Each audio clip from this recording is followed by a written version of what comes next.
사만타 씨, 안녕하세요. 안녕하세요, 여러분. 사만타입니다. 오랜만에 돌아왔네요. 거의 작년 7월인가? 그때 한번 7월. 여러분을 만나고 어, 오랜만에 또 왔습니다. 초대해주셔서 감사합니다, 지스카님. 굉장히 영광이에요. 좋아요, 알림 설정, 구독 부탁드립니다. 당신도 네. 이거 알람 설정 어떻게 하는지 몰라가지고 알람 설정 안 해놨잖아요. 일부러 안 하는 건 아니고 제가 어떻게 하는지를 모릅니다. 그 좀 배를 누르라고요. 네. 다시 한번 도전해 보도록 하겠습니다. 도전하세요. 네. 오늘 영상은 그냥 사만타랑 수다 떠는 걸로 할게요. 그리고 그게 왜 그러냐면 한국에서는 이게 뉴스로 안 나갔을 것 같은데 영국에서는 이번 주에 이 뉴스가 계속 헤드라인에 있었거든요. 이게 한국에도 아마 그래도 보도가 되지 않았을까 싶은데, 제 나이 또래 딱 30대 초반, 이제 여성이, 친구를 만나고, 친구네 집을 떠나서 이제 자기네 집으로 가는데, 거기서 이제 실종이 된 거예요. 실종이 돼서, 지금 그것 때문에 이번 주 뉴스에 계속 그게 나왔어요. 결국은 런던에서 실종이 된 건데, 존 원에서 그냥 진짜 도시 한복판에서 사람이 쏙 사라진 거예요. 그러니까 이게 너무 말도 안 되는 일이고, 이 친구랑 헤어지면 당연히, 집에 도착하면 꼭 문자해 라고 문자 보내잖아요. 그래서 그 친구가 그렇게 해서 집을 나왔는데 실종이 된 거죠. 실종이 됐는데, 서스펙트가 경찰로 지금 밝혀져가지고, 그래서 이제 너무 사람들이 쇼크를 받은 거죠. 어떻게 경찰이 그럴 수 있냐고. 이제 모든 여자들이 이 뉴스 때문에 이번 주에 계속 자기 일처럼, 자기 가족한테 일어난 일처럼 회사에서도 다른 여자 동료들이 이 뉴스에 대해서 매일매일 얘기했어요. 그래서 그만큼 우리가 느끼는 공포감이 우리한테 일어난 일이 직접적으로 내가 아는 사람도 아니고 내 가족 중에서 있었던 일도 아닌데 그게 우리 멘탈에 엄청나게 이게 영향이 갔던 거죠. 이게 남 얘기 같지가 않은 거야. 왜냐면 우리가 다 친구들 만나고 집에 가면 도착하면 전화하라, 문자하라 이런 얘기도 많이 하고 진짜 우리한테 있을 수 있었던 일이니까 그렇게 생각하니까 우리가 다 그 공포를 느낀 거지. 근데 그 공포는 아까 지스카님께서 말씀하셨듯이 항상 집에 갈 때 여자친구들한테 꼭 집에 가서 연락해, 문자해 라고 하잖아요. 그래서 음, 그 공포는 오래전부터 계속 있지 않았나. 늘 있지. 존재했는데 음. 이번에 정말 더 부각이 돼서 나타나지 않았나라는 생각이 들어요. 매일매일 예를 들어서 일이 늦게 끝나서 집에 늦게 올 때 정말 빠르게 집에 올 수 있거든요. 빠른 길이 있거든요. 근데 일부러 빠른 길을 선택하지 않고 더 안전한 길을 선택해서 오잖아요, 우리는. 안 그러세요? 저는 그러거든요. 저는 항상 애나가 예를 들어서 퇴근을 늦게 해서 집에 오거나 그럴 때 항상 걱정해. 마음이 두근두근 할 때도 있고, 진짜로. 왜냐면 내가 그 길을 알기 때문에, 어디가 어두운 부분인지 알기 때문에 그쪽으로 오지 말라고 하거나 아니면 제가 나가서 만나거나 발리랑 같이 강아지를 데리고 나가서 만나거나 그럴 때도 있었어요. 여기서 두 가지 생각이 드는데요. 하나는 여성을 보호해주는 제도적인 문제, 음, 치안의 문제, 맞아. 그리고 두 번째 생각은 항상 어렸을 때부터 자라면서 들었던 것들 중에 하나가 저는 이제 한국에서 태어나서 한국에서 쭉 자랐고 나중에 이제 대학생이 돼서 미국으로 오게 되었는데 19살, 18살 때 다시 미국으로 오게 되었는데 항상 한국에서 어머니들이 또 아버님들이 말씀하시는 것, 또 선생님들께서 늘 말씀하시는 것, 옷 그렇게 입지 마라, 여름에. 음, 아니면은 조금이라도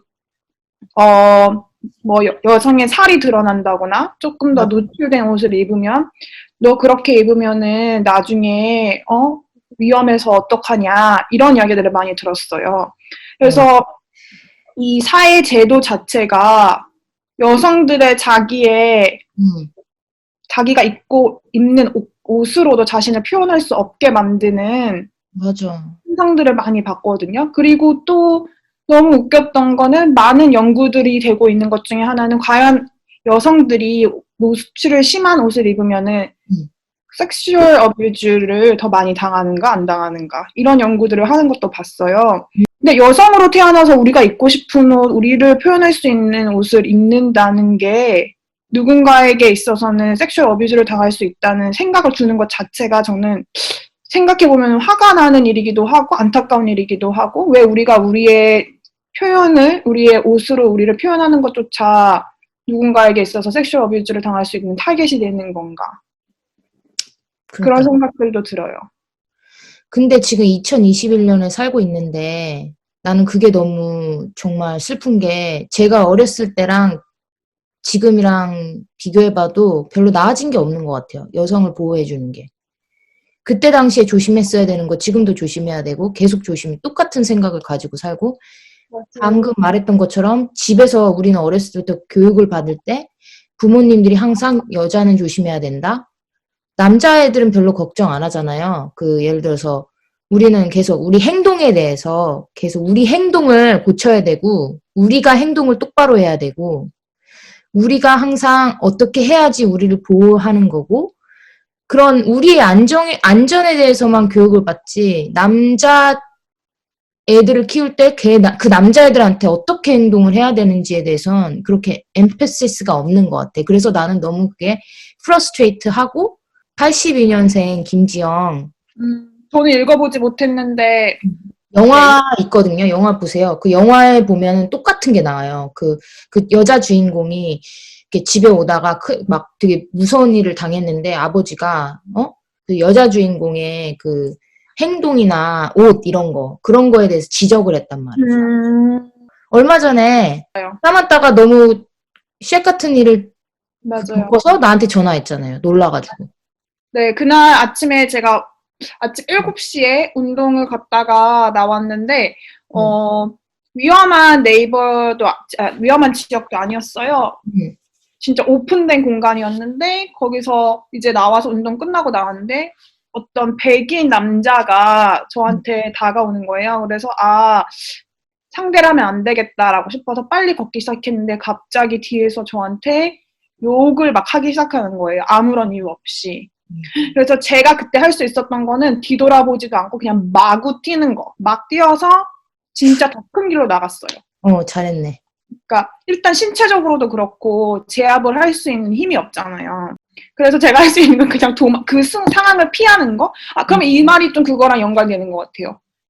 상황을 피하는 것밖에 제가 할 수 있는 일이 없으니까 어른들이나 선생님들이나 우리가 잘할 때 그냥 그 상황을 피할 수 있게 그런 옷을 입지 말아라.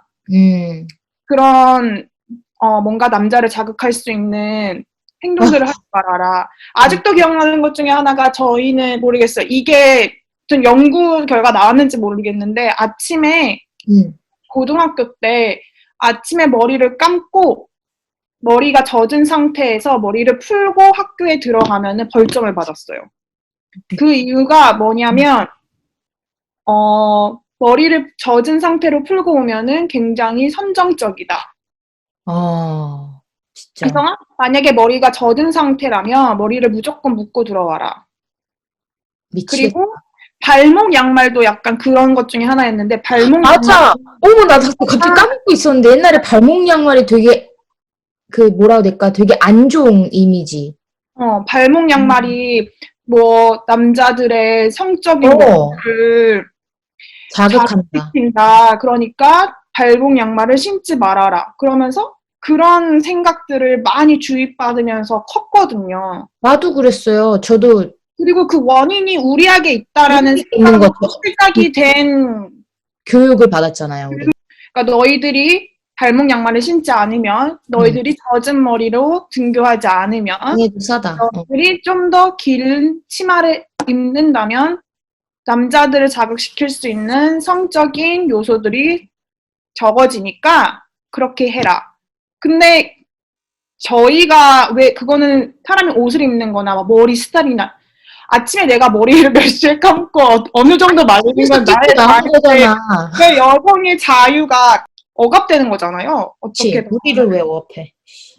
근데 과연 집에서 부모님들이나 아니면 학교에서 아니면 진짜 그 남자 멘토들이 얼마나 이런 이야기를 서로가 나누는지도 진짜 궁금해요. 정말 어제 지스카님 제가 어제 그 인스타그램 스토리에 올렸던 글 있잖아요. 항상 여성들의 목소리는 수동적으로 기록되어 있다. 맞아. 그 성폭력을 당하면은 몇 프로의 여성들이 성폭행을 당했다. 이런 식으로. 그거예요. 그거 기억나. 통계를 말할 때 어떻게 통계를 말하냐면 성폭행을 당한 여자 수, 뭐 이런 식으로 얘기하는데 그렇게 얘기하면 안 되는 거거든요, 사실. 왜 여자를 성폭행 남자 수가 몇 명인지 이렇게 써야지.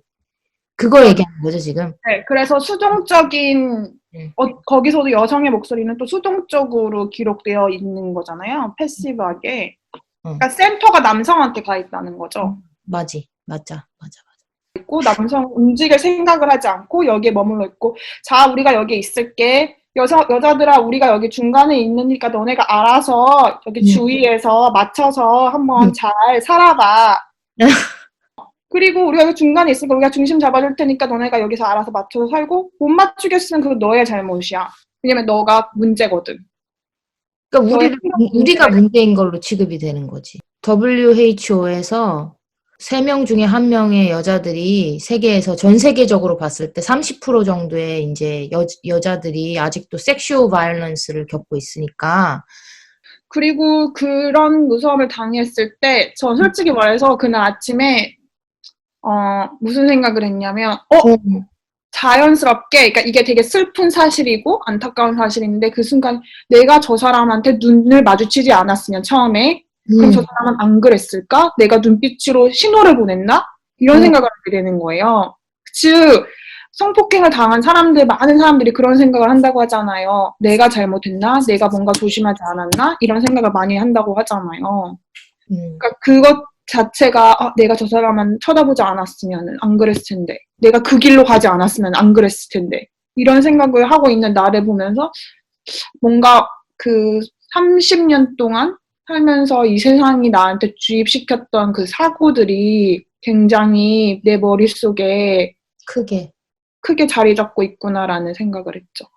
맞아요. 아직도 그래. 우리는 항상 우리 행동에 대해서 한번 짚어보잖아. 내가 이렇게 안 했으면 어땠을까? 이렇게. 그리고 한국에서는 특히 그 법이 너무 약하잖아요.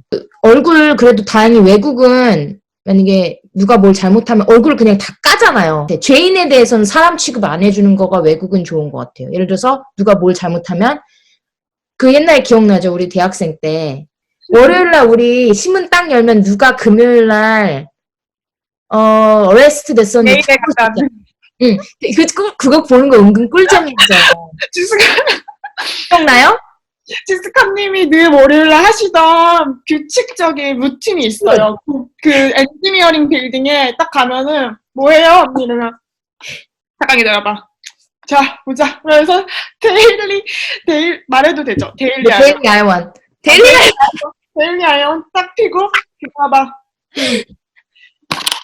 얘 우리 엔지니어링 같이 수업 듣는 애야, 얘. 얘 체포됐었네? 술 너무 많이 마셨었네? 체포됐네? 그래서 수업을 안 왔었나? 막 이러면서. 그러니까 미국은 심지어 휘청거리면서 걷는데 경찰이 그게 마음에 안 들면 그냥 체포 당하는데, 그러면 이제 퍼블릭 인톡시케이션이라고 해서, 예를 들어서 지스카 21살 지스카 주소도 나오지 않았어요? 그 사람이 인권 따윈 존중 안 해. 죄를 지면은 그냥 다 까발려. 온 세상이 다 까발려. 얘가 어떤 애라고. 그리고 예를 들어서 성폭행을 하면 이제 끝나는 거지. 얼굴은 다 나오는 거지. 아주 상세하게 다 나오고.